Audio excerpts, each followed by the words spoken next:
Iran Israel যুদ্ধে কার কত ক্ষতি? ইরান ইসরায়েল যুদ্ধ ক্রমেই রক্তক্ষয়ী ও ধ্বংসাত্মক রূপ নিয়েছিল। তবে প্রশ্ন একটাই, এই যুদ্ধে কার ক্ষতি বেশি হয়েছে?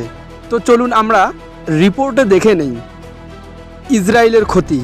ইরানে চালানো একের পর এক ক্ষেপণাস্ত্র ও ড্রোন হামলায় এখন পর্যন্ত ইসরায়েলের 13টি সামরিক ঘাঁটি আংশিক বা সম্পূর্ণভাবে ধ্বংস হয়েছে। বিস্ফোরণে ধ্বংস হয়েছে 7টি এয়ার ডিফেন্স সিস্টেম। বিমান হামলায় ক্ষতিগ্রস্ত হয়েছে অন্তত 45টি যুদ্ধবিমান ও হেলিকপ্টার।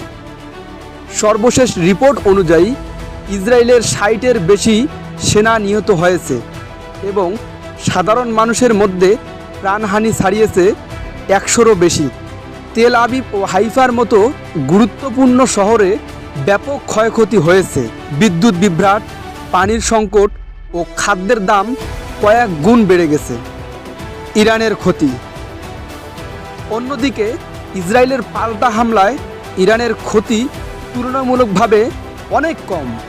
কেবল 2টি সামরিক ঘাঁটিতে আংশিক ক্ষতি হয়েছে।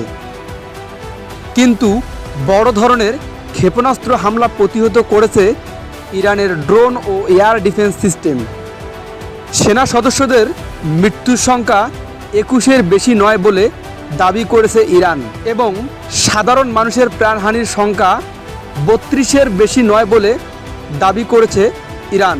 এই যুদ্ধে প্রযুক্তি, গোয়েন্দা তথ্য এবং সাইবার হামলার ক্ষেত্রে ইরান অনেক এগিয়ে রয়েছে। তাই ক্ষতির দিক দিয়ে স্পষ্টতই ইসরায়েল বড় ধরনের ধাক্কা খেয়েছে, যেখানে ইরান কৌশলী ও নিয়ন্ত্রিতভাবে লড়াই করেছে।